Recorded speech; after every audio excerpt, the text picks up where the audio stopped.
What's going on YouTube? My name's Alex, this is Ask the Cheese Gaming, and welcome into a deep dive of one of my favorite all-time sports titles ever, Major League Baseball featuring Ken Griffey Jr. So what qualifies me to even do kind of a deep dive in this game? Well, first off, this is probably my favorite sports title ever. I've been playing this game since I was a kid. Absolutely love and adore this game. So I thought it might be kind of fun for maybe people who haven't spent nearly the amount of time that I have in this game to just go through, kind of do a, explain some things, maybe show some tips and stuff like that. So if this is something you guys would be interested in, well, stick around and enjoy. So first off, one thing I'm going to show you guys real quick. If you're choosing a season, which is what my season mode I'm in now, what you could do if you're willing to do it is you can stack your, the trade on your behalf by using, do we have Greg Olson? Yeah, we can use Greg Olson. So actually we're going to try to do a trade right now. We're going to try to get a slightly better reliever than what we have right now. So let's go through and see what this guy has. We don't want him. Anybody on here we want? He's not that great. Let's take a look. Wrath. Ooh, he's got pretty good control. Let's see if they'll take this trade. Let's see. Boom, like that. It's pretty much exactly what the thing. So by stacking it up, and you don't have to do this, you could do this with any position. So by doing it properly, you can get, really good players that you otherwise wouldn't have. So as you go through and you look at my roster on my season, I have a whole bunch of players that, I chose the starting roster for the Cleveland Indians, but I have a whole bunch of players on my team that I otherwise wouldn't even have. So for example, what the heck am I talking about? Bobby Alomar, Sandy Alomar's younger brother. He doesn't start off in this game as a Cleveland Indian. Larry Walker, who, speaking of Larry Walker, let's touch on him very briefly for a second. The three best outfielders in this game are Larry Walker, Barry Bonds, and Ken Griffey Jr. Whenever you play a season mode in this game, you absolutely, I can't recommend it highly enough to have one of them on your team. And why the heck am I talking about that? Well, it's because, first off, their stats are just absolutely phenomenal. If you have any of them in your outfield, it's going to help you out so much. And speaking of stats, let's touch briefly on that. Batting, what the heck are all these stats mean? Batting is how big the circle or how easy it is for your player to make contact with the ball without them just swinging and missing. Power, that's pretty self-explanatory. It's how, when they hit the ball and they make good contact, how far is the ball going to fly. Batters with higher power will obviously be able to more likely to hit home runs. Not to say batters with lower power can't, but it's just more likely for them to. Speed is how fast your player moves on the base paths. If your player has speed 9 or 10, they're more likely to be able to get a bunch of stolen bases.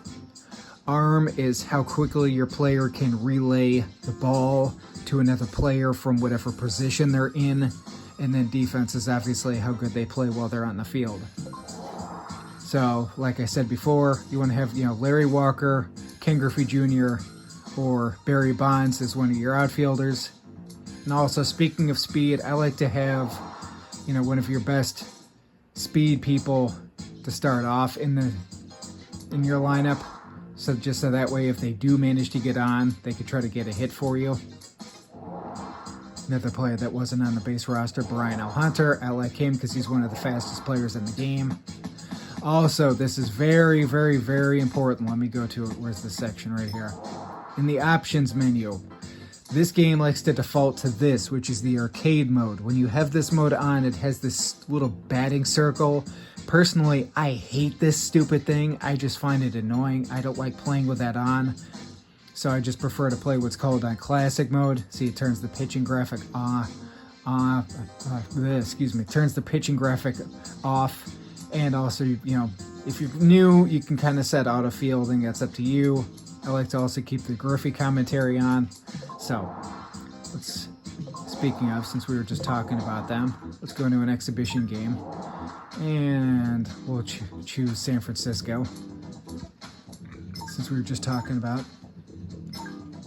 Barry Bonds. We'll play a game here. That all looks good. Let's look at our lineup here.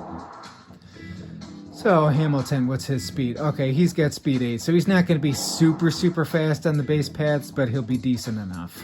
So we can keep him where he's at. He's better than the backup guy. Carlos Delgado. He's got... Oh, Wilson Delgado, excuse me, wrong thing. I was thinking of somebody else. All right, also, speaking of, since I was just talking about that options, let's go and turn that off. Yep, we'll keep all that as is. Batting style, there we go, classic. Now, really quick, what I was mentioning before about the trade, you can do this really with any position. By going into the trade, you trade a kind of less than desirable reliever, and then you can keep kind of trading up so that way you're able to get better relievers. And, you know, if you're willing to put in the time and effort, you can have just an absolutely, you know, phenomenal team all across the board. It's going to be tedious and it's a lot of trading, but it can be done. You can kind of cheat the computer into, you know, giving you good players. Such. Unfortunately, we lined out. What a bummer. Also, I was mentioning that Griffey's the best player of the game. If you're batting with Griffey, he's got a home run cheat where if you hit left on the D-pad twice, right 3 times, and left twice, he will, as long as you make contact with the ball, he will automatically hit a home run every single time. If you see what I did there, before the pitcher even started his motion, I already started my player, and I already got 2 stolen bases. Yes, I took a strike here, but that's okay. I didn't really mind. Now, by getting 2 stolen bases... Oop, I shouldn't have swung at that pitch. By getting 2 stolen bases, I've already got my runner on third, and my players got decent enough speed. So now as long as I get a base hit, I get a single. If I get a single, excuse me. So speaking of, what's this guy's speed? Yeah, speed 8. So speed 8's doable. Even 7 can be done. Oop, he jammed me a little bit. Let's see if that drops.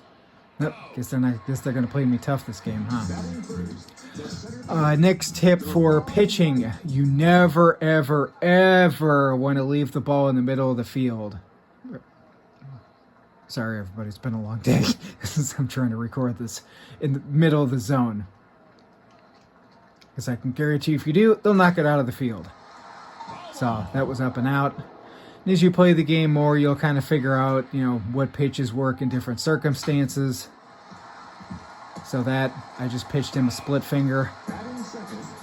All pitches aren't created equal. Fastball and curveball will tax your pitcher the least, while the curveball and split finger, specifically the ZB pitch, it's all different for each pitch, they will tax your pitcher the most. So if you want your pitcher to be able to last, you know, late into games, or if you're using a relief pitcher and you want them to, where's my guy going? Okay, if you want your pitcher to last a while, then you'll have to use, you know, more fastballs and curveballs. If you look at stats for the pitcher, say for instance I have Gardner, he's the starter for this game. Their stamina dictates exactly how deep they can go into a game. When you're using relief pitchers, so long as you only use them very brief periods of time and they don't end up tired or out of gas, you can still use them for the next game if you're playing in a season. But if they end up tired or out of gas, you know, then they won't be usable. Starters, they're pretty much usually, you know, unless you take them out after like the first inning, they're pretty much just, you know, unusable after the next game. So a lot of these tips and stuff that I'm trying to offer you guys is more for like, you know, season mode. But, you know, if you're just playing a random, you know, exhibition game, it still applies. C right is first base, C up is second base, C left is third base, and C down is home. A is to swing, B is to bunt. which you only really ever want to bunt if you have a player with good speed. If your player doesn't have good speed, I would not recommend bunting in the slightest, unless you're trying to do some sort of, squeeze play with a good, speedster on base, or just to move them. But once you kind of get the feel for it and you learn the little tricks like I was just doing before, it's pretty easy to get stolen bases. Even having a super, slow player on base, you can usually get some stolen bases pretty easy. See, like that. This guy's speed isn't the greatest, but yet I still just got a stolen base. What is his speed? Oh, okay, 7, so yeah. He's a little closer than, say, a player who had speed 10. And by stealing lots of bases, you can kind of cheese the computer. And you could do this up until the point at which the pitcher becomes tired or out of gas. They'll show this other little sign. And then after that, it just becomes really tedious to try to steal bases. It's still doable, but you can't get nearly the jump that you otherwise would be able to. Man. I think I'm rusty at this game. Arizona's playing me super tough. I need to stop swinging at everything. Ooh. I managed to foul that one off.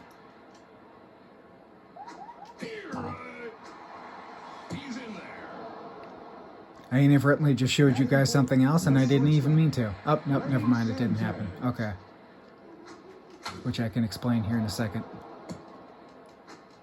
Bummer. They're really playing me tough here. Leadoff batter, the third baseman, Matt Williams.